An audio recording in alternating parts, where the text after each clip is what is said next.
Hey everyone, welcome back to Maxx. I am Tin from Maxx. Recently, I did that video on Shin Megami Tensei 3 Nocturne, and in that video, I basically said I want to play every Atlus game I can get my grubby little hands on. I also mentioned that I probably won't make a video on every single one of them, because that'd be a lot. There's a ton. So instead, what I think I'm gonna do is I'm gonna do this here tier list that I have created based on the Atlus games I have played so far. I'm pretty sure this is all of them. This is including spin-offs and whatever. And yeah, that's basically what we're gonna do here. I'm gonna go through these and rank them on this clever little thing I made, and we'll just go from there. I do want to point out that just because like these games are being mentioned here doesn't necessarily mean I won't make a video about them at some point. They're not off the table for a full of their own video, but for now we're just gonna do this so I can just kind of talk about some of these games I like that won't really need or deserve a whole video. So yeah, let's get right into it. We'll just go in whatever random order these ended up in. I'm not really sure how the order was decided. I don't even think this is all of them, if we're gonna be honest. Let's start with what do we got here. Persona 4 Golden. I really like this game. I also want to mention that I set this up as the ranking because I haven't disliked a single one of these games I've played. So this just felt like a more honest rating system, and the rest seemed unnecessary. So that being said, Persona 4 Golden, yeah, it's really good. I can see why a lot of hardcore old school Persona fans consider this, or older school, not old school, but like consider this the peak of the franchise because it is really good. It's a great story, great characters. It's a nice little refinement of like the Persona 3 combat and exploration system. I really like the town of Inaba and all the people that live in it. It's really good. Honestly, my biggest criticism is Teddy. I don't hate the character necessarily, but he does grind my nerves at some point. I think it would be less egregious if they didn't like overuse him and everything. And honestly, that becomes more of a problem later, which we'll get to. But yeah, no, Persona 4, if you haven't played it, it's on Steam. Check it out. Like, if you like Persona on any level, this is a good Persona game. So check it out. Next, let's do Persona 5 Strikers here. And I'm a little torn on where to put this game because I did really like what they did with the combat. I thought it was a lot of fun. I think they did an excellent job incorporating some of the aspects from typical Persona combat and turn-based combat, like the weaknesses and all that stuff, into the combat. Like you can still use a lot of the skills, and the personas you have equipped do make a difference in combat and how they're used. It can be a lot to start with because you start with a full Phantom Thieves roster, and each one has a different way of playing. So it can be a little overwhelming at first, but once you get the hang of it, it's really fun. So I did like it a lot. But to me, like, let me just say, I do love the story of this game before I get into it, but for me, where it falls flat, and without getting too much into spoilers, because I don't really want to do that, the ending of this is just a worse version of the ending of the original Persona 5, and it's kind of lame. I do like the two new characters introduced, Sophia and Wolf. I think they're cool. Not as cool as like maybe someone else we'll get to later, but they were a good addition. And honestly, I think I read a review for this game that described it as like going on a road trip with a bunch of old friends you haven't seen in a while. And honestly, it is that. If you liked Persona 5, you should give this a shot just for the chance to hang out with some of your favorite characters again. And you know, I think I just convinced myself I'm gonna put them great. I like that game a lot. Next up, we have, was this Persona 4, the dancing one? It's good. I mean, it's a dancing spin-off. I do enjoy them. They're really fun. This one actually has a story, which if it would have worked better if we did this one first, but it didn't work out that way. This one actually has a story to basically justify the dancing that's actually interesting compared to like this one, which we'll get to in a second. So honestly, if you can get it for real cheap, go for it. I think they're fun little dancing games with some really cool remixes of the existing songs. So yeah, it's pretty good.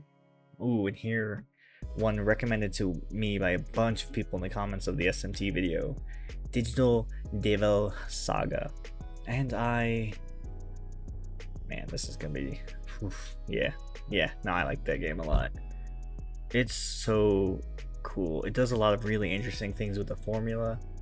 It is still turn-based, and there's still like the weakness and everything like that, the press turn system. But the big difference is that each character, you can teach them individual skills via a skill tree, the mantra system. And I love that. You can really build their moveset around what you need at any given instance. And it is really cool. And I wish that they do something more like that in the future, because I loved it a whole lot. Yeah, no, and also the story is really good. I think the sequel in the story department's a little bit better, but we'll get to that in a second. Yeah, if you haven't played this, I mean, I had to play it on my PS3, so I don't know how accessible it is. Emulation's always an option, but you should definitely check it out if you like Atlus games. It's a good one. Whew, next, all right, we have the Persona 5 dancing game. Everything I said about this applies, except for the story is worse, which I know is a kind of a dumb criticism for like a dancing spin-off, but it's just so bleh compared to the Persona 4 one. So the Persona 4 one really sets the standard, and you may have noticed that like the Persona 3 one isn't on here, and that's because I haven't played it, so there's a good reason for that. Next we have Persona 3 FES. I'm kind of including portable. I haven't actually played portable itself. I guess I'll do that when it gets ported to modern consoles. But with like Persona 4 Golden, I'm also including original Persona 4, and same with Persona 5 Royal. Same here. I like this one. I think my biggest problem with it is the combat and stuff hasn't aged as well as like Persona 4. Like you can't even in this one, and I know it's in portable you can, but in this one specifically you cannot control your teammates, which sucks.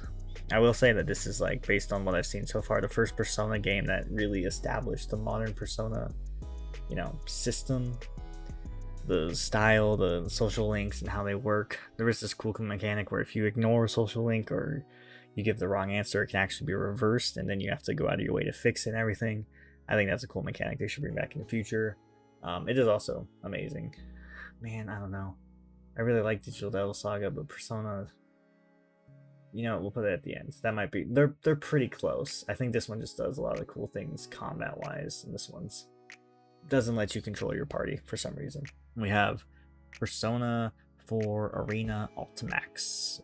Any version. I've played both the original PS3 version and the new remastered one released for the PS4. So both of these are included in that. And I freaking love this game. It's a lot of fun. Oh man. I don't know. These two are on very like similar playing fields for me, because like they both include great stories with characters. A really cool thing about Persona 4 Arena Ultimax is you actually get to see Persona 3 and Persona 4 characters meet like canonically, and it's a couple years after. So obviously, like, I do recommend playing 4 and 3 before you play this. Should go without saying, but still. But you actually get to see these two characters from these two games meet and interact, and it actually takes place just after Persona 4 Golden finishes. So you actually see Persona 3 characters a little older and kind of see what their future is. So definitely check it out just for that alone. But also, like, it's a fun fighting game with like really diverse characters. Well, as diverse as Persona users could be. But I think it's a lot of fun. It's got the Ultimax version specifically has both the Persona 4 Arena story and the Ultimax story, and there's a whole bunch of story to play on top of like some really cool like score-based modes. There's even like a fighting game equivalent of like a dungeon crawler. That's the best way to describe it. It's got a lot to do, so I think it's like $40 right now. Totally worth it. Fully recommend. Great game. Alright, well here we are with Shin Megami Tensei 3 Nocturne, the one I made that whole video about, my first SMT experience, and honestly amazing. Honestly, look, I just want to make this perfectly clear. I love all of these games. Like, they're all great, or at least good. So like when I put this behind these, like, I do probably like it a little less, but like they're still really damn close. All right, just want to get that out there, make that perfectly clear. This game's great. I really it was quite the experience playing it through. And if you haven't seen that video, you should watch it because I get into more detail about it then.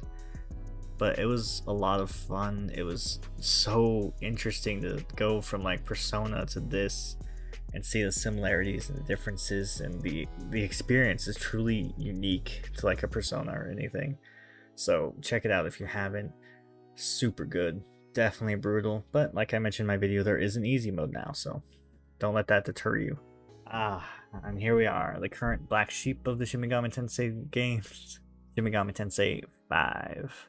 Seen a lot of criticism for this game, but I liked it. I'm gonna put it in great, probably behind these two, just because I'm a Persona boy at heart. But I did really like this one. It's super cool to be walking around the environments of the game and see the demons just hanging around.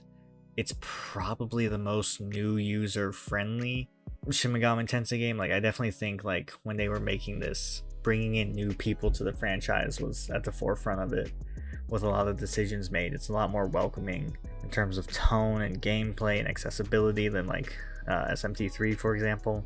The story is kind of honestly a worse version of the SMT3 video or story, but like I didn't mind it. I don't really play SMT games for the story, except for these ones, I guess. You know what, I take that back. SMT games do have great stories, and this one's just kind of alright, but it does some really cool things that I won't spoil here, and I definitely think it's worth checking out. Oh boy, here we go.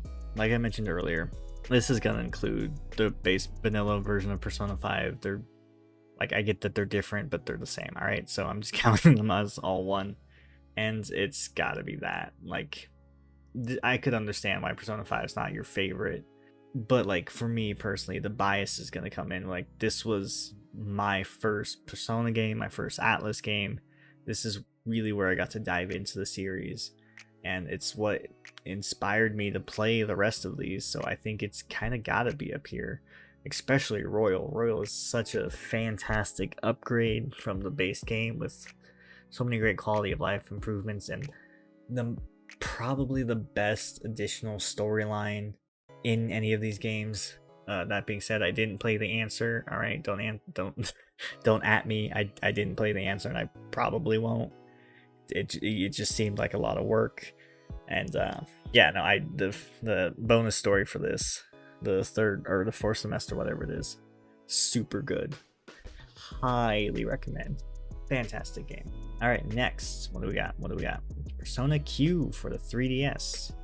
I've got several of the SMT 3DS games bought and downloaded. I just need to actually play them, like SMT4. I got Soul Hackers. I think I have Strange Journey. Maybe not. But the 3DS is a great system if you want to play some SMT stuff. And Persona Q, it's a lot of fun. I'm going to probably put it at the front of good.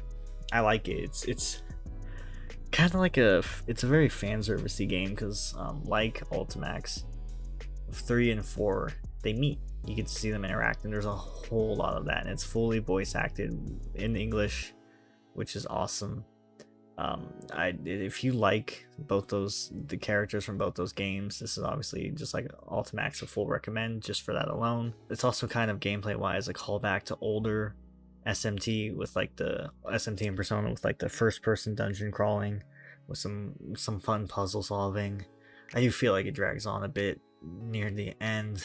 It could be a little shorter. Story wise, it's just kind of, I don't know, it's just an excuse for the two characters to meet. That's all it needs to do. If you want the same thing without really having to play through the game, there's a manga version of it that I actually read some of. It's pretty good, so check that out too. It's pretty good. How many times can I say it's pretty good? Next, what do we got? Oh, Digital Devil Saga 2. Nope, alright, well, I'm gonna put this, look, it's a tight race, but I do think I like the second one more than the first one. Gameplay wise, there's a lot of improvements. The story is a lot more interesting right off the bat, and obviously that a lot of that comes from what's set up here. This one gets right into the action, while this one is very slowly built, and I do recognize that is because this one does build that up. So not to knock this one on any level, but this one, man, it's good. I love it. I love these games. I love all of these games. If you agree or disagree with any of this, let me know in the comments down below. Also, if you have any more recommendations, like I said, I've got 4 and Soul Hackers lined up. I'm actually, one of the next videos I'm going to be doing for this channel coming up here soon, hopefully, is actually the first Persona game. I'm really excited to do that and see what I think of it. And yeah, stick around for that. Don't forget to like, comment, subscribe, and I will see you in whatever I do next.